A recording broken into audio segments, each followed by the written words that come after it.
I thought you already did it. All right.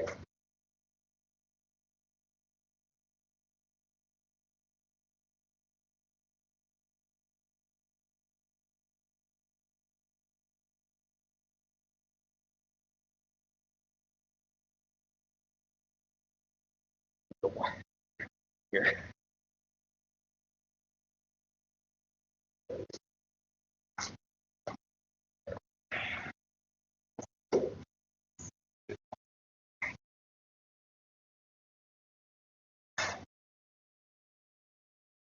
Hello, my name is Dakota, and today I'm going to talk about the Gulf of Tonkin incident.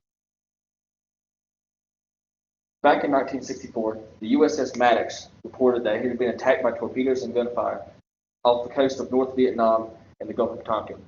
This attack prompted the United States to airstrike several North Vietnam boat bases and one of the ore storage facilities, which eventually led the United States to joining the Vietnam War between North and South Vietnam.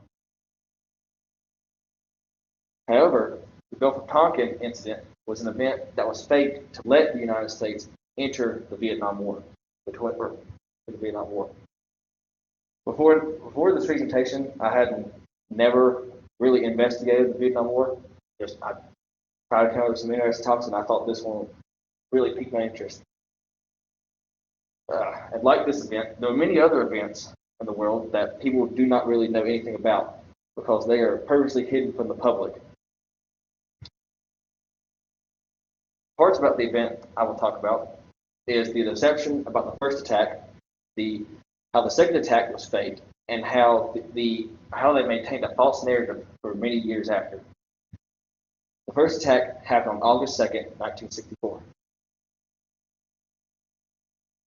On August 2nd, 1964, there was an attack on the USS Maddox by 3 Vietnamese ships, which thankfully there were no American casualties as far as I know, and no North Vietnamese casualties as well.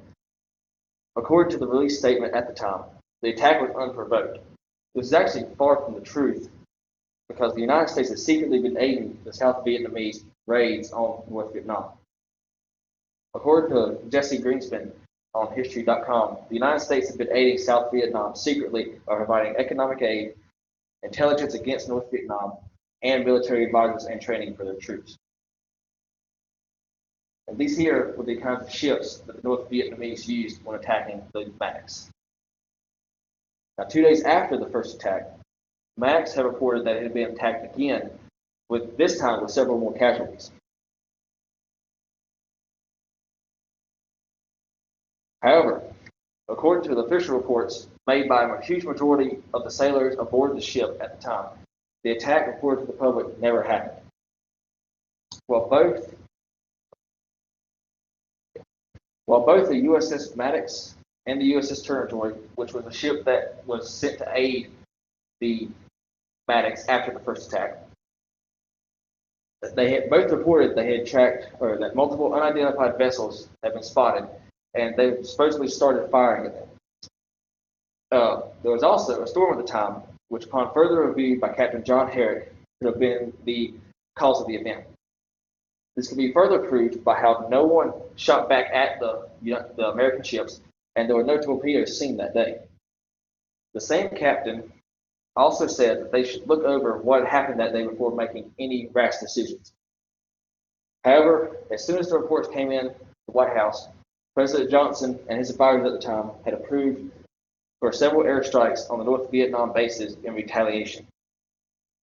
According to Miller Center's article on the Gulf, Johnson's presumed running mate in the next election, Hubert Humphrey, had decided not to go along with the administration's story about the attacks being unprovoked and broke silence on the secret actions the United States had taken in Vietnam.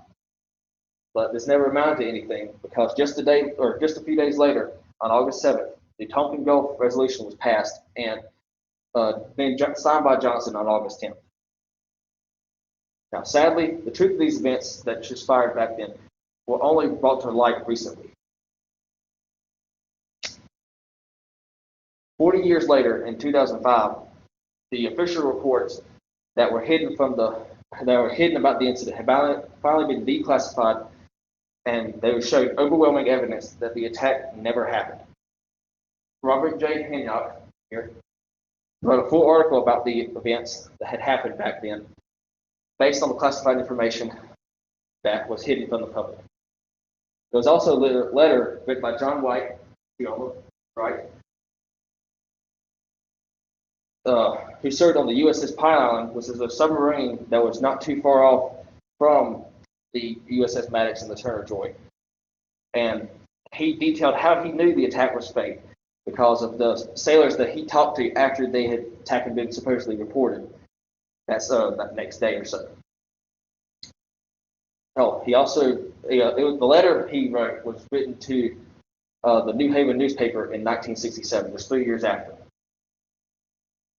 Now, if that wasn't enough, President Johnson even went on record saying that the sailors were probably shooting at flying fish, which implies that he knew exactly what had happened that day.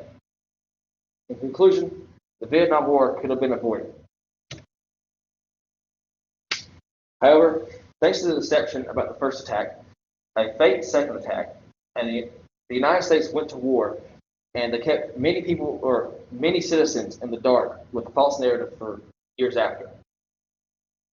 Now, it's unanimously agreed that the Gulf of Tonkin was a faked event that let the United States enter the war between the North Vietnam and South Vietnam.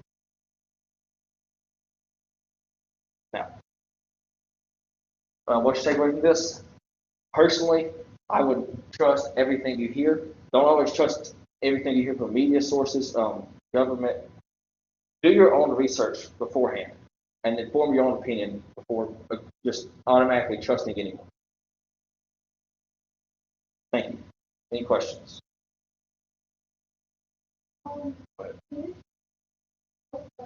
Tonkin.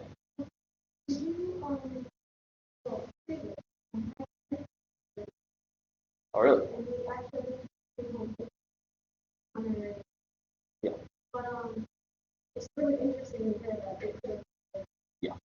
What do you do about here? Well, maybe research it.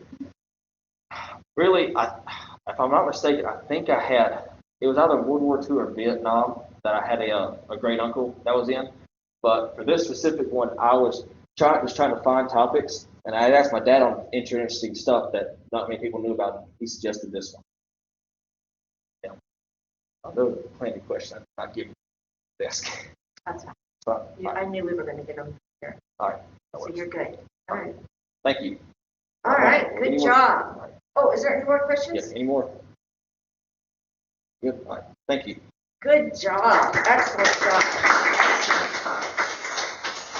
I have heard about this before. And since Vietnam War was not one of my favorite events in history, as a 1960s girl,